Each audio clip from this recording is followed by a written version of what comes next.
Saya Ifik Arifin. Saya Adi Utarini atau biasa dipanggil Uut. Kita berada di Techniques by Inixindo.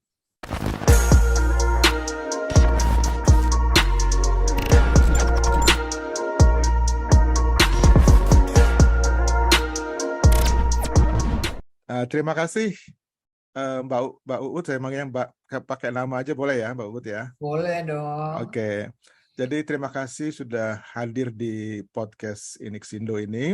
Merupakan satu kehormatan bahwa kita bisa berdialog tentang belajar, berkarir, dan life learning lah selama ini, untuk juga menjadi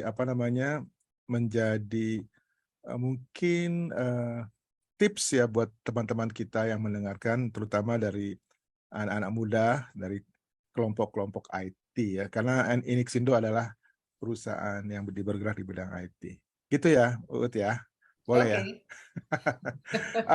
Sekarang kita ingin tahu dulu waktu masa kecilnya Uut gimana nih. Jadi dari SD, SMP, SMA itu yang saya dengar dari Mas Didi.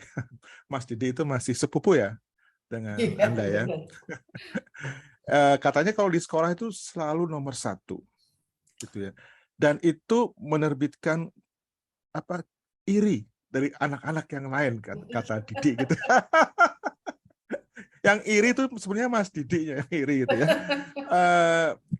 Apa kiatnya sih Uut kok bisa selalu nomor 1, apapun yang dikerjakan itu selalu nomor 1. Kira-kira resepnya apa itu? Determinasinya seperti apa? Gimana gitu? Sebenarnya nggak juga sih Mas Ifik. Maksudnya nggak, aku tuh kalau di kelas itu nggak yang selalu number one, enggak.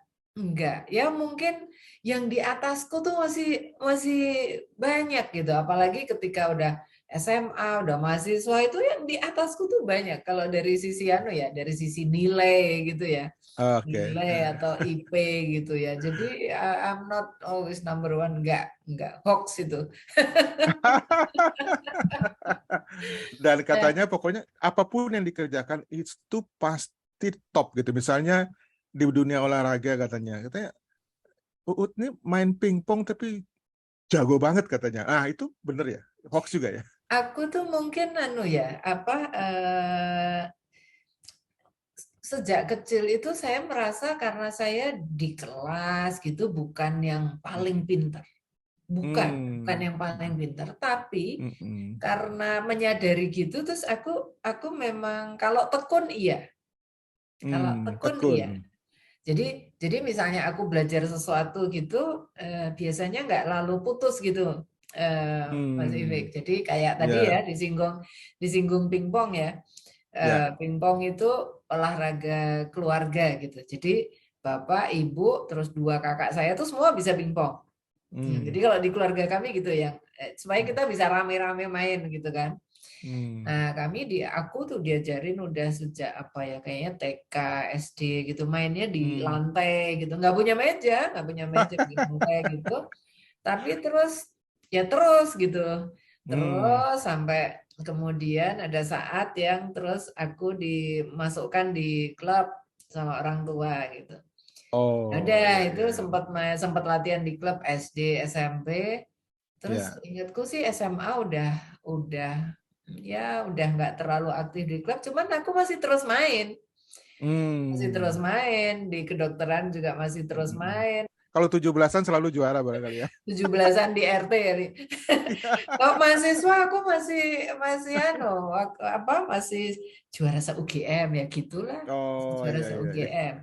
Sekarang juga kalau UGM Dias masih main juga aku, Mas. Tapi itu masih main aku kalau pas Dias Natalis UGM kan selalu ada lomba antar fakultas. Nah, cuman yang paling lucu ini, aku nggak boleh main di cewek. Jadi aku pikir aku ini apa diragukan apa gimana ya? Enggak Bu, jangan main di cewek. Kalau main di cewek tuh semua yang cewek-cewek udah bubar semua, nggak ada yang mau main. Jadi gimana dong? Ya main sama laki. Ya udahlah, aku cari seneng-seneng aja kok, kan nggak bakalan menang kan kalau main di cowok pasti kalah gitu. Jadi oke deh, nggak apa-apa deh. Nanti cowoknya malu Bu kalau kalah Bu. Ya paling Aduh. mereka pakai rok kan kalau kalah sama aku. Oh gitu. Dipakai roknya. Oke. Kemudian dulu cita-cita awalnya apa nih? Belum tentu kan cita-cita awal tuh dokter atau sudah? Aku sempet waktu SMA itu seneng banget sama guru matematikaku. Terus sempat punya pikiran, aku mau masuk MIPA matematik apa ya, gitu kan? Tapi terus ya namanya anak kan ngobrol juga ya sama orang tua, terus kamu mau jadi apa ya? Terus ya aku juga nggak ngerti kan jadi apa gitu matematik. Siapa yang tahu ya? Aku coba karena senang sama guru matematika. Tapi terus ya berjalannya waktu gitu, terus ya ada unsur ya dimotivasi orang tua juga. Oh, di keluarga kita tuh nggak ada loh ya. Terus nanti besok bapak ibu kalau tua siapa nih yang kalau sakit tuh siapa yang rawat ya, ditumbuhkan gitu-gitu. Terus lama-lama juga ya deh aku masuk ke dokteran. Terus sempat ayah ibu dokter bukan? Enggak ada yang dokter. Enggak. Bapak itu ngajar di dosen di dulu namanya Fakultas Sastra. Oke. Ibu rumah tangga, Terus sempat juga punya rencana kalau nanti nggak diterima di kedokteran, aku mau masuk ISI. Institut Seni. Institut Seni Indonesia. Ya, karena kan udah belajar musik juga kan sejak kecil. Jadi terus guru lesku tuh, guru pianoku, udah kalau kamu nggak diterima di UGM masuk ISI aja gitu. Jadi jauh amat ya. Yang satu dokter, yang satu musik jauh. Nah kan karena belajar musiknya juga udah dari kecil juga kan, Mas. Jadi terus itu juga aku nggak pernah berhenti ya, dan itu aku pernah nggak lulus ujian juga pernah gitu. Jadi nggak lulus ujian piano pernah itu, udah mau putus asa, udah mau berhenti aja, tapi terus akhirnya ya lanjut lagi gitu. Jadi jadi akhirnya diterima di kedokteran gitu ya. Akhirnya diterima di kedokteran ya. Oke, kemudian setelah itu kalau nggak salah yang belajar di Malaysia tuh kapan? Belajar di Malaysia itu karena ayah itu tahun 70 sampai 74 Mas Idik. Jadi saat itu banyak banyak dosen-dosen Indonesia yang dikirim ke Malaysia ya. Malaysia. Saat itu. Nah, Bapak terus ngajar di sana 4 tahun. Kalau ibu sih ibu rumah tangga ya. Terus kita anak-anaknya ya ikut semua ke Malaysia. Nah, di situ lalu ya sempat 4 tahun lah. Lumayan ya, lumayan lama juga. Lumayan lama juga ya. Kelas TK sampai kelas 4. Itu belajar klasik ya di sana? Iya. Lalu setelah itu, setelah dari kedokteran itu kemana Mbak Uut? Saya dari kedokteran, S2-nya? Waktu di kedokteran itu sebetulnya aku pengennya jadi dokter puskesmas. Saat itu tuh bayanganku puskesmas itu ya sampai sekarang ya, pikir puskesmas tuh keren banget ya. Dokter kerja di sana, terus melayani masyarakat, apalagi kalau wilayahnya yang agak-agak terpencil gitu tuh kayaknya kok banget gitu, keren. Cuman di keluarga tuh saya anak paling kecil, Mas. Anak paling kecil, perempuan satu-satunya gitu. Jadi terus orang tua yang ya nanti kalau kamu jauh-jauh kita sama siapa dong gitu ya. Jadi terus akhirnya aku ambil bidang kesehatan masyarakat. Karena di situ aku tetap bisa melihat situasi puskesmas, situasi masyarakat. Jadi itu yang mungkin panggilanku di situ ya, bukan jadi dokter spesialis di rumah sakit gitu, enggak. Tapi jadi itu master kalau nggak salah ya, master public health. Ya, jadi terus aku ya udah karena sudah terus memutuskan jadi dosen ya S2, S3 sampai sekarang ya di situ, di kesehatan masyarakat. Oke, dan di luar negeri itu ya? S2-nya. Sekolah S2 sempat di Inggris 15 bulan di London, terus di Swedia Waduh, ada enak kota namanya sekali. Umeå, ya. Umil? Umeå, ya. Sebelah mana Stockholm? Ujung, Saya tahu yang cuma ujung. Stockholm. Oh, masih ke utara. Umeå itu udah sangat dekat dengan kutub utara. Oh, dingin banget ya. Dingin banget, dingin banget. Saya juga punya tuh Mbak Ut, sahabat kecil saya, dia Master of PH, Mas Bambang Sarjono. Oh ya, aku kenal Iya. banget ya, senior banget, seniorku itu. Senior ya, itu teman Ya. SMA. Jadi waktu SMA kelas 1, dia itu duduk depan saya, persis depan saya. Di belakang, saya paling belakang, dia depan saya. Dan dia itu pelindung saya gitu, Mbak Uut. Pelindung dari guru, supaya kalau saya lagi tidur, gurunya nggak lihat gitu.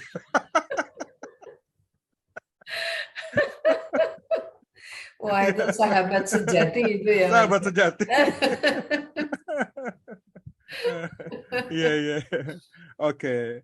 Terus setelah dapat gelar-gelar begitu, baru masuk ke penelitian apa sudah diawali sebelumnya penelitian? Nah, waktu zamanku ngambil S1 itu, Mas, saat Ya. itu di Fakultas Kedokteran belum disyaratkan skripsi.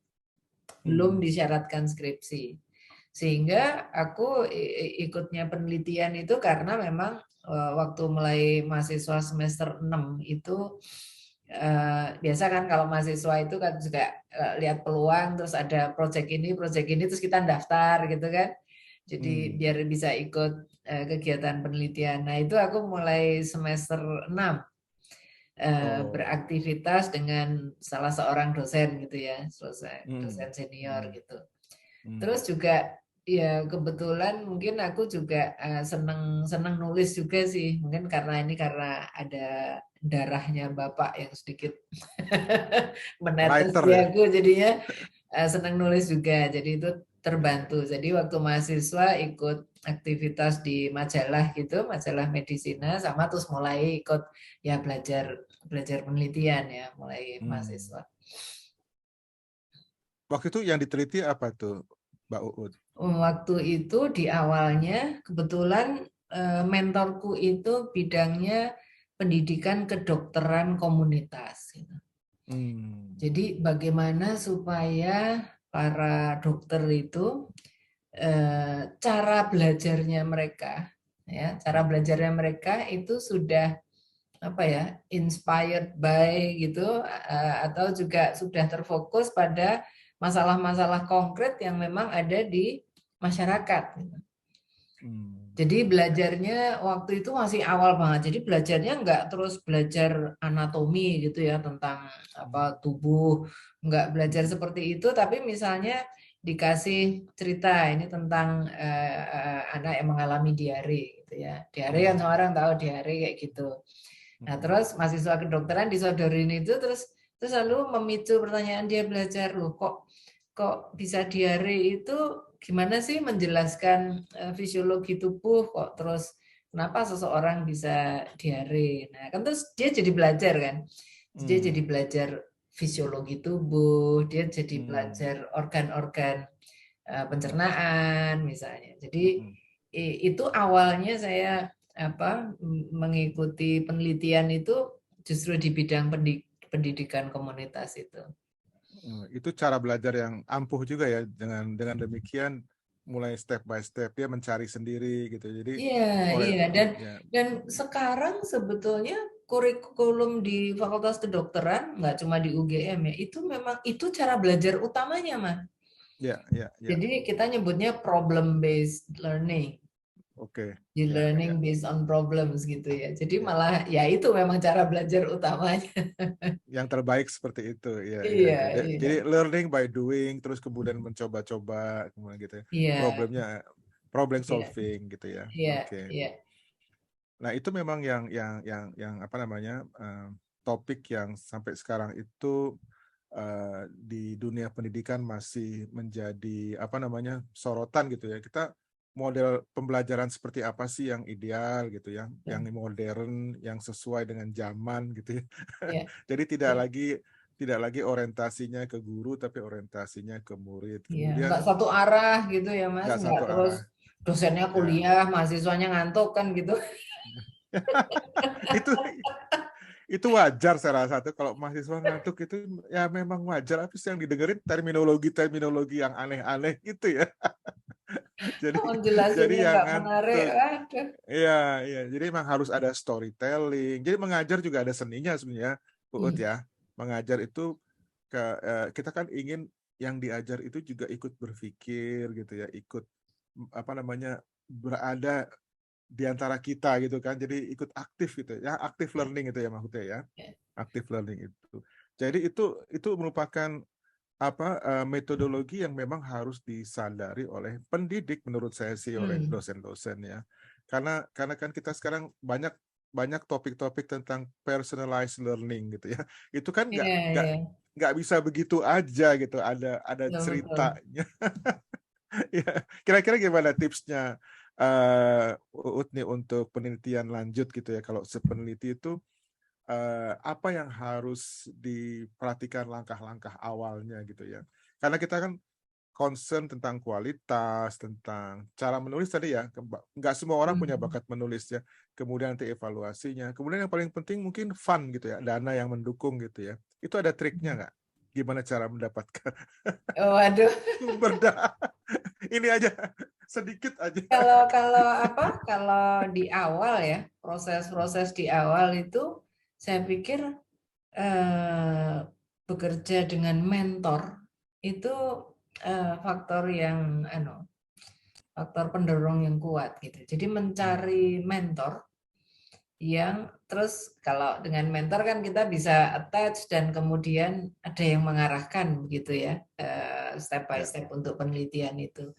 Dibanding artinya kita cuma belajar meneliti sendiri, Sendirian. nanti kalau bingung Ya. terus ya bisa sih nanya-nanya orang itu bisa, tapi saya pikir kalau kita bisa ada sistem mentoring yang bagus, itu akan lebih cepat mungkin belajarnya ya, Lebih lancar. lebih Ya, lancar lebih dan lancar. terarahkan kemudian. Ya, nggak Nah, meleset-meleset. iya, jadi itu karena mungkin kalau di awal juga barangkali orang juga masih berproses untuk aku seneng topik apa ya, itu kan juga ya sudah ikut dulu penelitian, mungkin dengan itu kemudian akan build curiosity, berkembang, paparan, gimana sih cara, lalu juga bertahap biasanya lalu mengikuti seminar-seminar, conference. Nah, itu kemudian curiosity-nya kemudian menjadi lebih berkembang gitu.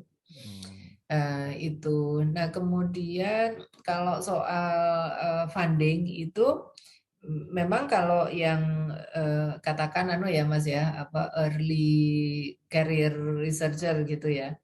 Itu kan yang dipelajari ya, semua peneliti itu fight for funding gitu ya Mas ya, mencari dari berbagai sumber. Nah, sehingga memang skills untuk proposal development itu ya itu termasuk salah satu kunci ya, kunci yang penting. Dan saya kira saya selama dari awal sampai sekarang itu melakukan itu, ada proses yang itu sebetulnya proposal development itu kita bisa lakukan itu secara lebih sistematis gitu ya. Kayak benang merahnya ditata dulu gitu. Tujuannya apa, garis besarnya dulu. Nanti kalau ini udah jelas, baru kemudian kita menuangkan jadi tulisan gitu ya. Jadi enggak yang ngetik gitu di depan, apalagi kalau deadline-nya within 2 days gitu. Waduh. 2 hari lagi udah deadline gitu ya, waduh ya. Tapi biasanya kita kan terbiasa dengan itu. Kayaknya Iya, udah betul sih. mendarah daging gitu. Ini tambah deket, tambah adrenalinnya tambah Betul, bagus betul, gitu. betul. Betul, betul, Ide-idenya betul. keluar gitu. Wah, semua ide Ya, keluar. sometimes it works, Mas. Ya. Sometimes it works, tapi Iya, kalau iya. sudah akan shoot apa ya, dana-dana yang besar dengan Oh ya, funding yang memang besar, ya itu ya. udah lupakan gitu. Iya, iya, iya, pastilah. Udah lupakan. Responsibility-nya lebih besar gitu ya. Iya, iya, iya. Sehingga memang perlu fasilitasi ini, Mas. Kayak misalnya di UGM ya, di tempatku bekerja itu kemudian ada dana untuk memfasilitasi orang bikin proposal yang memang bagus dan untuk shoot funding yang lebih besar gitu. Karena kan untuk itu jadi dana untuk bikin proposal gitu ya, proposal development fund itu saya kira sangat diperlukan juga untuk dosen-dosen muda. Karena kalau nggak gitu apa ya, mereka butuh resources supaya bisa diskusi dengan peneliti yang lebih senior, bisa workshop, bisa itu kan ya butuh ada funding juga. ada biayanya, ya, ya. Iya, iya, iya. Ya. Jadi memang harus ini ya, apa namanya, telaten, Iya. telaten menyiapkan segala sesuatunya gitu ya. Oke, seperti pandemi ini ya, kita kan mau nggak mau seperti sekarang Zoom atau remote ya, itu apakah mengganggu alur penelitian secara umum gitu ya? Atau malah mempermudah? Apa pengaruh-pengaruh pandemi ini, Ya, Mbak Uut? good and bad ya. Pasti ada dua sisi tuh Mas. Apa Iya, ya? iya, iya, iya. Kalau saya berangkat dari bidang saya ya kan kesehatan masyarakat ya banyak terekspos ke lapangan gitu ya, Siap, ketemu siap. dengan ya diskusi dengan tokoh masyarakat atau kader atau siapa gitu. Ya ketika awal-awal pandemi memang lalu ya limited karena kan Hmm, apa berinteraksi itu menjadi sesuatu yang luxury gitu yang mahal. dan nggak boleh ya semuanya kan serba dibatasi ya. Dari sisi itu ya mungkin ada jenis-jenis penelitian tertentu yang seharusnya memaksimalkan partisipasi masyarakat gitu kan Terganggu ya. jadi susah, jadi terganggu. Iya, iya, iya. Sekalipun di sisi lain juga membuka peluang misalnya iya ya, biasanya kita kalau interview gitu kan face to face. Nah, sekarang kemudian seandainya interviewnya dilakukan lewat Zoom atau diskusinya dilakukan lewat Handphone. Zoom, Lewat itu handphone juga lalu bisa, ya. iya, bagaimana kita mengatasi kelemahan karena nggak ketemu langsung gitu kan, Mas. Hmm, Jadi apa ya teknologi juga juga lalu memaksa kita lah terus gimana mau interview apa terus nggak boleh keluar dan kemudian nggak bisa interview sama sekali jadi ya thanks to technology ini masih bisa dilakukan gitu Oke. ya. Itu dari sisi dari sisi aktivitas gitu itu tetap bisa dilakukan. Hmm. Dari sisi apa lagi ya Mas ya? Eh, Hmm. ya kita harus menggunakan teknologi sebaik-baiknya gitu ya dengan adanya pandemi ini gitu ya. Iya, tapi juga menyadari ada weakness dan juga strength-nya kan. Gimana pun rasanya ya tetap beda ya. Misalnya kita bikin focus group discussion yang itu kita ketemu langsung Ya. dengan kita ketemu di Zoom, sehingga kita kan nggak bisa juga berasumsi, oh ini sama kok, ini kualitasnya sama kan kita melakukan ini. Ya. Tapi ya perlu perlu gimana kita mengatasi weakness-nya gitu. Ya, kita nggak bisa interaktif secara lebih maksimal ya. Artinya kan ekspresi wajah itu nggak bisa kita lihat dengan baik kalau melalui virtual.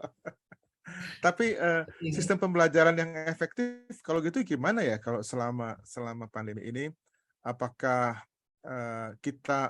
apakah bisa diasumsikan bahwa mutu pembelajaran itu menurun ya karena tidak ada tatap muka ini? Bagaimana kompensasinya ya? Atau Ya, adakah strategi yang membantu kita sehingga walaupun kita melakukan pembelajaran virtual, tapi hasilnya tetap tidak terlalu jauh lah ketimbang ya, non virtual. ya. Mungkin yang paling sulit adalah transferring skills, Mas. Itu saya kira yang paling sulit ya. Karena kalau di kedokteran gitu, jadi dokter nggak pernah praktek di pasien, prakteknya di Zoom gitu. Susah stetoskopnya tempelin komputer gitu. Jadi artinya skills mungkin yang paling berat ya, paling berat tantangannya. Nah, ya sekalipun itu juga ada kan metode-metode untuk apa, misalnya ya entah mulai dari demo atau mungkin ada, aku nggak ngerti apa tuh namanya Mas, yang seolah-olah lalu kita memang berada di situasi itu, gitu. Apa sih? Metaverse. Nah, kayak gitu ya, sampai secanggih itu gitu ya. Tapi itu masih tantangan besar saya kira kalau di bidang kedokteran dan mungkin bidang lainnya juga ya yang butuh skills ya. Kalau yang knowledge saya kira ya tidak sesulit skills, sekalipun memang ya apa ya, effortnya jauh lebih banyak untuk mencapai level of knowledge yang diinginkan gitu Mas. Ya. Ya. Kalau teori mungkin bisa kita dengarkan atau pelajari sendiri, belajar mandiri bisa ya. Tapi kalau praktek itu ya mau nggak mau kita harus. Itu yang susah. Ya. Tapi pandemi juga bikin dosen-dosen juga jadi kreatif menurut saya kan Mas. Jadi yang tadinya mungkin ya slide gitu aja, bikin slide terus memuntahkan semua. Nah itu. Jadi, saya setuju. Jadi timbul ide, misalnya strategi pembelajarannya berubah. Jadi lebih diperbanyak diskusi antar siswa gitu supaya mereka buat diskusi, walaupun secara Zoom gitu ya, bisa bikin breakout room, mereka bisa dikelompokkan gitu ya. Jadi memang slide-nya harus dirubah. Slide-nya harus mengacu pada core-nya. Jadi kita nggak bisa mengajar seperti biasa ya. Jadi selesai ya sudah gitu ya. Ngerti nggak ngerti salah kamu sendiri gitu ya. Mahasiswanya yang disalahin kalau nggak ngerti. Tapi enggak lah, artinya sekarang saya lihat juga pemanfaatan waktu juga jadi lebih, menurutku juga jadi lebih efisien ya. Misalnya kalau ya aku aja lah, nggak usah pakai contoh orang lain gitu ya. 1 jam kuliah, oke, apapun aku biasanya ya sudah saya deliver gitu ya, kuliah 1 jam pasti ada waktu untuk diskusi sedikit, itu ada. Tapi ketika pandemi gini pikir-pikir iya ya, kenapa kalau cuma dengerin aku ngomong, udahlah ini rekamannya, ini slide-nya gitu. Nah, pas ketemu 1 jam itu kan kemudian bisa dimanfaatkan lebih baik toh, interaktivitasnya lebih baik, participation-nya lebih baik, dan mungkin level of knowledge-nya, pemahamannya juga lebih dalam. Ya, jadi setuju banget Bu. Jadi kita berikan aja video kita yang sudah kita buat sebelumnya ya. Lalu setelah itu kita bahas, langsung dibahas dengan peserta. Jadi kita nggak kuliah lagi, kita betul-betul bertanya kenapa begini, kenapa begitu, langsung ke siswanya. Jadi itu ada lebih diskusi. Menyenangkan ya. Ya. Lebih menyenangkan juga. Dan videonya nanti bisa dilihat lagi mereka kalau misalnya ada yang nggak ngerti, bisa diulang gitu ya. Jadi sebetulnya lebih efektif menurut saya kalau caranya seperti itu. Jadi lebih kolaboratif juga barangkali. Lebih kolaboratif ya, kolaboratif learning ya. Iya. Jadi mungkin kita belajar banyak gara-gara pandemi juga. Iya. Tapi sekarang jadi ya Mas, sekarang jadi aduh, ini kan ya alhamdulillah pandemi sudah ya dari waktu ke waktu lah, mudah-mudahan sudah lebih baik gitu ya. Jadinya terus apa kita harus kembali ke dulu lagi ya? Enggak. Kayaknya enggak juga ya. Enggak juga. Ya kita ambil yang baik-baiknya aja nanti. Iya. Oke. Nah, Mbak Ut, sekarang kita masuk ke segmen yang paling mendebarkan buat saya ini, yaitu kita ingin membahas tentang riset Anda yang mendunia gitu ya. Jadi riset ini yang berhubungan dengan nyamuk gitu ya. Nyamuk nggak sembarang nyamuk, tapi nyamuk yang apa namanya? Aedes aegypti,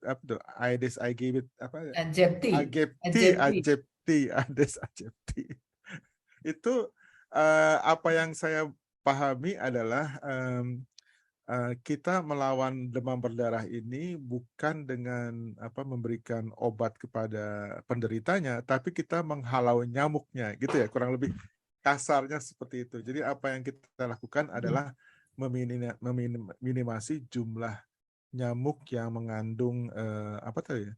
Mengandung demam berdarah itu ya, istilah kedokterannya gitu. Gimana nih ceritanya Mbak Uut awalnya kenapa kok bisa apa namanya terjadi hal yang menghebohkan ini gitu. Iya. Silakan. Jadi ini penelitiannya memang Mas, penelitian yang melibatkan multidisiplin gitu ya Mas ya.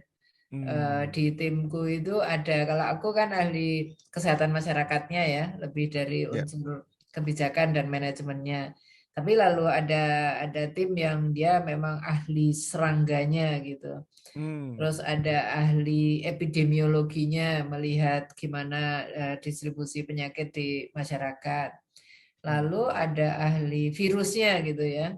Ini masing-masing ada keahliannya, tapi memang saya sebagai peneliti utamanya. Nah, yang kami lakukan sebetulnya begini, Mas. Kan pembawa penyakitnya ini kan nyamuk Aedes aegypti itu. Ya. Ini nyamuknya.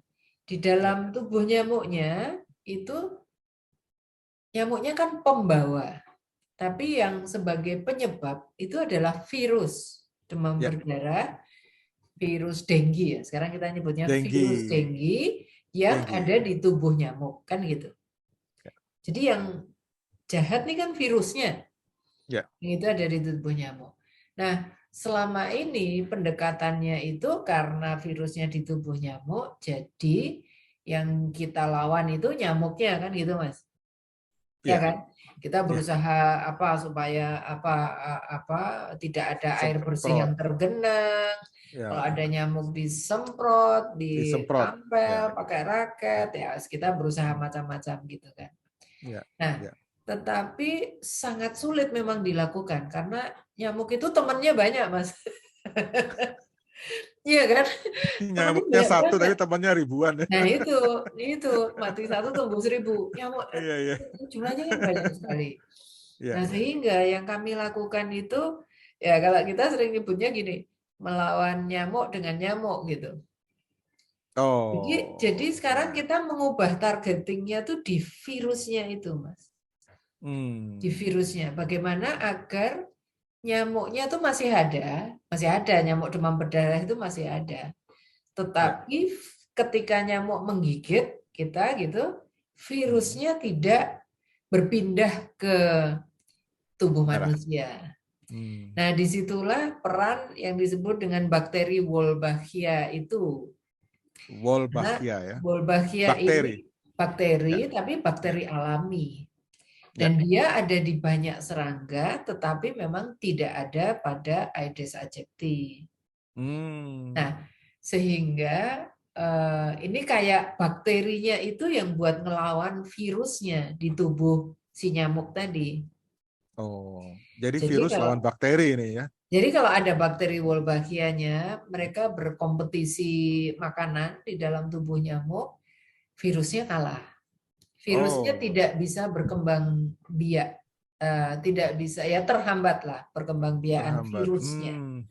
Jadi kalaupun masih ada, dia lebih sedikit. Dan kalau nyamuknya masih menggigit, ya masih gatal juga. Tetapi virusnya itu kemungkinan untuk ikut pindah ke tubuh manusia itu sudah jauh berkurang. Jauh berkurang. Jadi melawan nyamuk dengan nyamuk gitu. Karena nyamuknya nggak bisa dihilangkan. Tapi kita bisa mencari cara supaya virusnya tidak masuk ke tubuh manusia. Jadi dengan kata lain bakteri Wolbachia itu harus disuntikan ke dalam nyamuk ya? Atau gimana? Jadi cara memindahkannya gimana? Dia kayak vaksin untuk nyamuk gitu. Saya ngebayangin nyamuk itu kan kecil banget ya. Gimana caranya?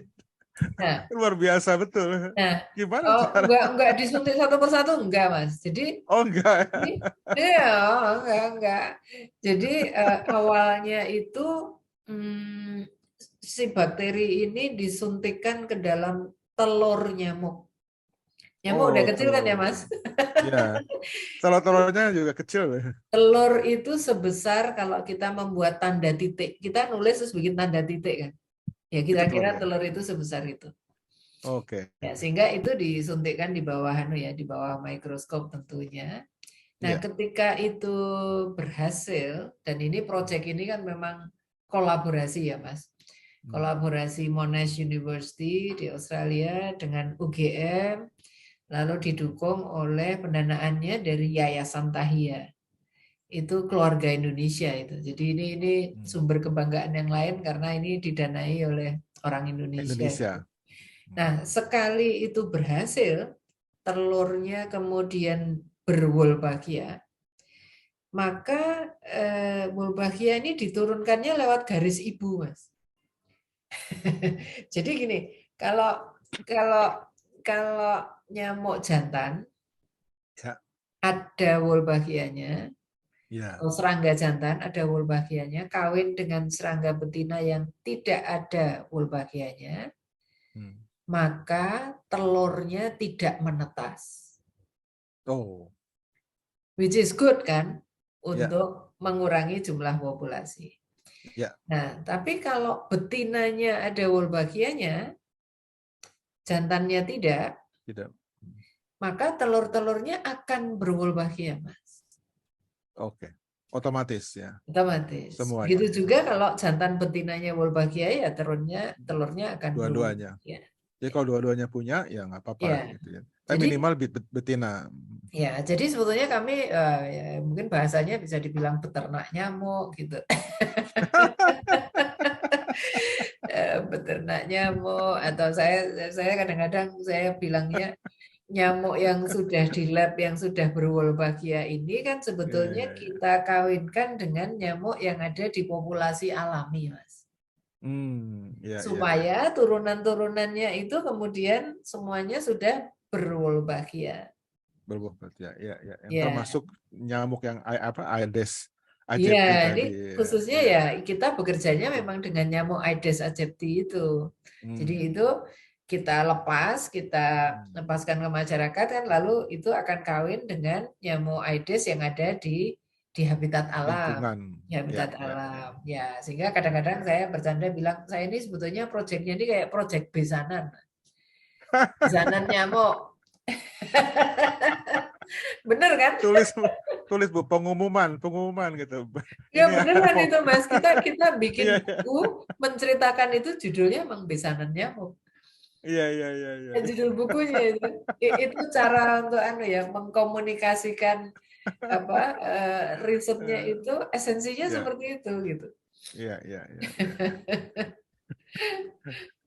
Lucu banget. Saya juga sempat mendengar cerita penduduk banyak yang mau beli telur. Ya, telur nyamuk itu mau dibeli itu. Betul ya, Mbak Uut ya? Banyak sih enggak. Cuman kan kadang-kadang kan mereka begini. Kan kita melepas di wilayah tertentu kan, Mas. Jadi sekarang itu sudah di kota Yogyakarta semuanya sudah. Kemudian Kabupaten Sleman itu semuanya juga hampir semua sudah. Lalu sekarang kita sedang berproses di Kabupaten Bantul. Nah, terus kan ya namanya masyarakat kan gedok tular gitu ya, entah saudaranya lah, siapa lah. Mereka bilang, bisa nggak tahu kita beli telurnya? beli telur nyamuknya gitu. Aduh, jadi jualan telur nanti aku. Itu seru banget. Dan ini sudah berhasil kan? Jadi hasilnya sudah sangat. Ya, hasil penelitiannya itu ketika kami melakukan di kota Yogyakarta, waktu itu ada 2 wilayah, Mas. Ada wilayah yang kita beri nyamuk berwolbachia ini, lalu ada wilayah kontrol. Jadi wilayah kota tuh kayak kita undi terus kita bagi 2 gitu ya. Nah, yang dengan nyamuk berwolbachia ini, angka kejadian dengginya itu 77,1% lebih rendah dibanding yang tanpa wolbachia. Lalu juga angka hospitalisasi atau mondok di rumah sakit karena demam berdarah itu turunnya 86%. Lebih rendah dibanding yang tidak menggunakan itu. Jadi Ya atas dasar itu makanya terus mulai diperluas ke Sleman, mulai Ya, diperluas ke Bantul, dan sekarang ini sih Kemenkes sudah membuat komitmen untuk ingin memperluas di wilayah-wilayah lain di Indonesia. skala besar ya, harus skala Ya, besar. ya, Ya, ya, sudah, ya. Dan ya. sekarang kan muncul lagi ya, baru-baru ini kedengeran lagi tuh demam berdarah di sana, demam berdarah di sini gitu ya. Iya, Suka sebenarnya sih ada suka terus. banget. Ada terus ya, Cuma cuma karena yang masuk kadang-kadang nggak masuk berita. ya tenggelam karena ada isu lain yang mungkin lebih lebih Lebih penting ya. lebih hot ya. Ya, lebih seksi, lebih Lebih seksi. seksi. Oke. Oke, jadi ini terobosan besar ya buat buat nggak cuma buat Indonesia ya, Mbak Ut ya, buat Ya, buat dunia juga merupakan iya. terobosan besar ya. Jadi congratulations nih Mbak Ut. Nah, dengan Thanks to the teman-teman team, thanks to the team, thanks to the dengan tim ya. founder, collaborator, Ya. Mas. Ini pekerjaan banyak orang, Mas. Oke. Nah, sekarang kita apa namanya masuk ke yang lebih seru lagi, yaitu perjalanan musik. Uut nih. Perjalanan musik ini seru banget karena saya pertama kali kenal Mbak Uut itu di YouTube itu bermain lagu Genesis. Terus terang saya terperanjat loh. Saya terperanjat karena Mas Didi Kok ya cewek main ngasih kan. Genesis gitu ya, Mas? Pertama itu, yang kedua error free gitu. Saya kan main juga lagu itu, tapi bukan error free, error penuh gitu, banyak errornya gitu. Ini Mbak Ut ini mainnya error free dan tenang gitu ya, dia tangan kiri di piano, terus ada organnya di sini gantian gitu ya. Iya, iya. Wah, itu kayak Tony Hanks ya, seperti Tony Hanks. Pemain organnya Genesis tuh. Kok bisa gitu, kok bisa? Cerita dikit dong tentang bagaimana awalnya. Dulu ada bandnya kalau nggak salah ya, entah di SMA, entah di universitas, saya nggak tahu, tapi namanya SKE. Apa itu arti dari SKE itu, Mbak Uut? Iya, jadi SKE itu kepanjangannya Surya Kartika Enterprise. Surya Hmm. Kartika itu adalah nama seorang guru SMA kami, SMA 3, Padmanabah. Ini Hmm. guru favorit ya, Mas. Guru Ya. favorit yang lalu berpulang ya, lalu berpulang, dan Hmm. kita ingin mengabadikan nama beliau untuk band Hmm. ini. Jadinya terus band SKE gitu, SKE band. Oh, Ya, iya jadi iya iya nama iya. itu dari nama guru kami. Nah, Nah. grupnya sih sebetulnya memang ini teman-teman SMA, tapi Hmm. kita mainnya itu ketika udah lulus SMA. Loh, Udah lulus tetap kompak, SMA. tetap Jadi kompak ya. jadi awalnya tuh gini, sebetulnya yang memulai senang Genesis itu memang di grup band ini ada beberapa, ya saya cewek satu-satunya kan Mas, ada beberapa orang Hmm. yang senang Genesis gitu ya. Nah, terus mereka, wah ini keyboardnya siapa ini yang bisa mainkan? Karena Genesis kan susah ya Thomas. Banget. Kan susah. Nah, ya toh, Genesis kan susah. Nah, terus mungkin ya nggak tahu, terus mereka udah ngajak Mbak Uut aja gitu. Hmm. Ya saya diajak lah masuk ke situ gitu, dan Hmm. Hmm. saya akhirnya juga suka gitu lagu-lagunya. Oh, Jadi ya, bukan ya. tadinya mungkin lebih ke teman-teman ya yang suka Hmm. itu, tapi kemudian Hmm. karena saya diajak, terus jadi seneng, emang lagunya bagus-bagus kok. Ya, ya, ya, baru. Dan ada tantangan gitu Mas, bukan yang Ya, kadang-kadang ya ini nggak sama sekali nggak bermaksud sombong, tapi kan kayak FOF itu kan ya. Mas, bener-bener belajar gimana caranya supaya bisa memainkan itu gitu. Nah, itu Oh iya, itu menimbulkan sehari 2 hari nggak bisa itu. nggak bisa Mas, nggak Nggak bisa. bisa sehari 2 hari Nggak belajarnya. bisa, Mas. Saya harus latihan itu tuh, waduh lama sekali, sampai sampai kira-kira saya bisa bangun tidur terus main itu gitu lah. Ya, ya, ya, ya, ya, ya, ya. Karena udah masuk. Ya, ya, ya. Tapi Gitu. sekarang agak agak mudah kita dengan adanya video-video ini, kita bisa speednya bisa dikurangi kan. Jadi Betul, kalau terlalu betul. cepat Keren. masih bisa kita bisa Iya, betul. kuping kuping kita bisa lebih mengikuti kalau nada speednya lebih pelan gitu kan. Iya. Oh itu kalau ya orang-orang yang sangat talented kan ya Mas ya, lebih ke faktor mendengar terus bisa main Dengar. gitu ya. Kalau Ya, aku ya. mungkin karena dasarnya klasik bisa sih mendengar, tapi saya butuh waktu jauh lebih lama daripada orang-orang yang memang saya bilang lebih berbakat gitu. Karena saya lebih cepat baca kalau saya. Mungkin karena klasik Ya, kan ya. memang baca gitu. Jadi Ya, kalau ya, baca ya. itu ya Lebih cus. gampang. Lebih- Tapi tetap aja susah karena jari-jarinya wah kemana-mana gitu. Betul, Yang betul, kiri betul. kemana, yang kanan kemana gitu ya. Betul, Luar betul. biasa. Dan notnya hitam semua gitu kan, Mas? Iya, Banyak hitamnya. senangnya yang di atas itu dia Iya. tuh penciptanya. Aduh, ilah. Tapi kapan-kapan kita buat Genesis Night nih di Jogja ya, maupun di Jakarta. Nah, Boleh banget. mau Collab Uut ya, main Mas. ya. Kolaborasi. Collab, Senang banget. collab. Kalau di Jogja Oke, latihan di tempatku. Oke, siap. Studio di rumah. Iya, iya. Oke, kita juga punya band IT. Band IT itu orang IT semua yang main. Itu Profesor Hamam Riza, ya. Hamam Dulu, Riza Brit. ya, dulu kepala BPPT. Iya. Oh, beliau main apa, Mas? Eh, Instrumen apa? main main apa aja bisa, tapi sekarang main drum dia. Wow. Pemain drum. Jadi ini banget gegap gempita lah kalau dia main tuh. Wah, iya, iya, iya. Keras, Oh, mainnya keras. drummer. Drummer. Lalu ada Budi Raharjo. Budi Raharjo itu dosen ITB yang beken lah ya, beken banget Hmm. ya. Sering di mana? Di podcast Iya, gitu. iya, iya. Kemudian ada Teddy Sukardi, juga pemain organ juga itu. Dia jazz sih. Jadi Hmm. beruntung juga ada Pak Teddy Sukardi. Jadi kok lagu-lagu jazz yang Langsung ya. langsung bisa gitu ya Aku lagu-lagu. jealous banget tuh Uh, sama orang-orang yang bisa langsung terus uh, improve macam-macam gitu. Aduh, aku nggak bisa ya kayak gitu.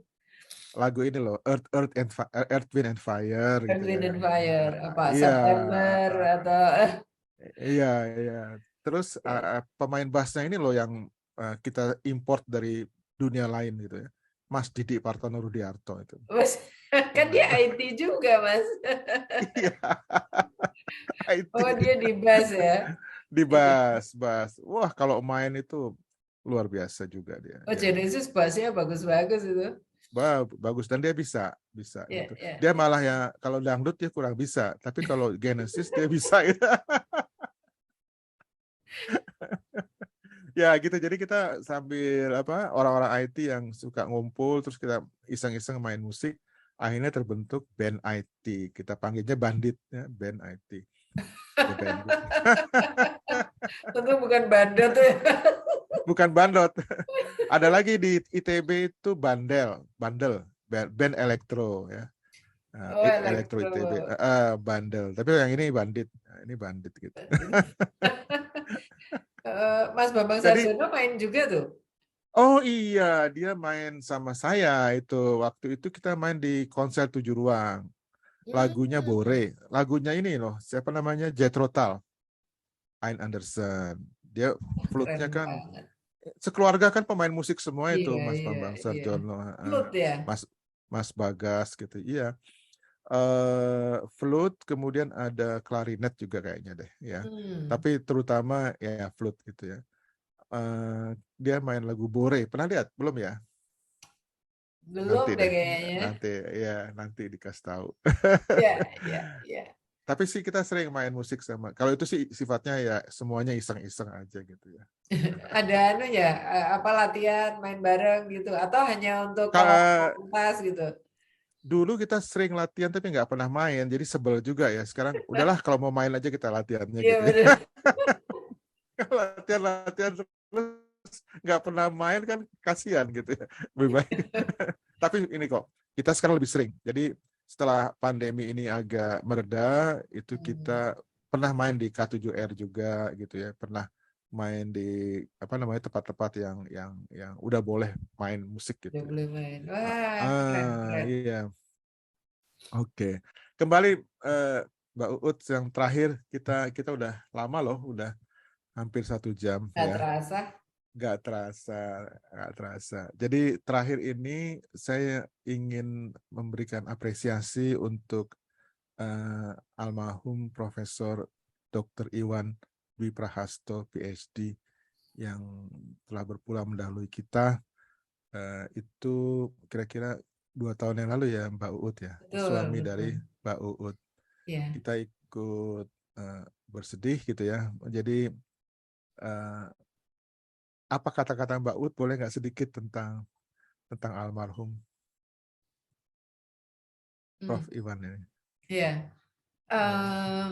Beliau itu orang yang sangat dicintai oleh mahasiswanya. Sangat dicintai oleh mahasiswanya. Dan juga karena kalau berkomunikasi dengan entah itu di ruang kelas atau entah itu dalam seminar atau berbagai kesempatan begitu, beliau juga ini sih punya cara yang sangat menarik, dan juga memang guyonannya banyak, Mas. Oh, Jadi engaging gitu ya. ahli guyon itu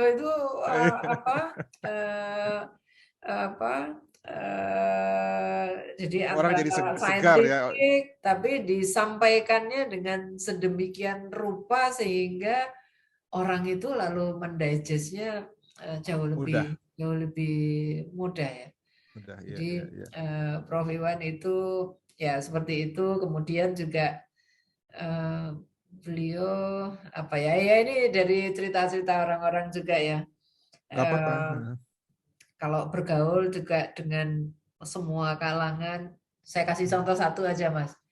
Suatu saat kami berangkat ke kantor sama-sama kan, terus aku nyetir gitu ya, aku yang nyetir. Nah, terus masuk ke FK kan ada satpam gitu kan, ada satpam gitu, terus ya biasanya aku nyapa juga gitu, tapi ada satu hal yang nggak aku lakukan. Terus ketika habis sudah lewat satpam, terus dia ngasih tahu, Ut, kalau bicara sama satpam gitu, kamu tuh buka jendela. Jadi kamu buka jendela, jadi beneran bisa menyapanya lebih sepenuh hati daripada cuma, Pak, selamat pagi, cuma tapi dengan kaca tertutup, dengan jadi hal-hal yang kecil-kecil gitu tuh untuk diperhatikan. beliau itu sangat-sangat penting gitu. Jadi ya orang mungkin kadang-kadang malah orang mengatakan, saya belum pernah berdialog, tapi sudah pernah mendengarkan, dan itu cukup untuk kemudian mereka mengingat Mas Iwan dan mendoakan itu ya, itu yang selalu saya harapkan juga doa dari semua orang. Amin. Jadi dan Ibu punya putri satu ya, namanya Putri juga ya? Putri Karina Larasati ya. Putri Karina Larasati. Saya pikir jadi dokter juga. Ternyata tidak jadi dokter ya. Mungkin udah bingung kali ya Mas lihat orang tuanya. Tiap hari ngomongnya kedokteran semua gitu ya. Enggak juga barangkali. Kalau di rumah diskusi kedokteran enggak kan? Enggak lah. Itu saya sering ditanyain juga tuh. Kalau di rumah 2 guru besar ngapain ya? Ya ngapain aja kecuali bahas urusan kantor gitu. Iya. Bisa main musik juga putrinya, Mbak. Dia senang nyanyi. Putrinya bisa senang nyanyi. Iya, dia senang nyanyi. Ya kalau anak-anak sekarang juga ya. Saya jadi agak ketularan tuh karena senang musik-musik Korea. Jadi saya ngerti musik Korea tuh karena anak saya juga. Oh, itu juga nadanya rada aneh loh itu. Musik Korea itu. Iya. Saya pernah saya dulu suka Winter Sonata, itu lagu-lagu itu yang lama-lama Iya, Winter Sonata. Itu pianonya saya ikuti, aneh itu ininya. Nada-nadanya rada aneh juga. Nggak biasa itu ya. Ada khasnya gitu ya. Ada khasnya, betul. Nah, jadi Ibu juga suka BTS barangkali ya? Iya. Apa itu? Kalau sekarang NCT.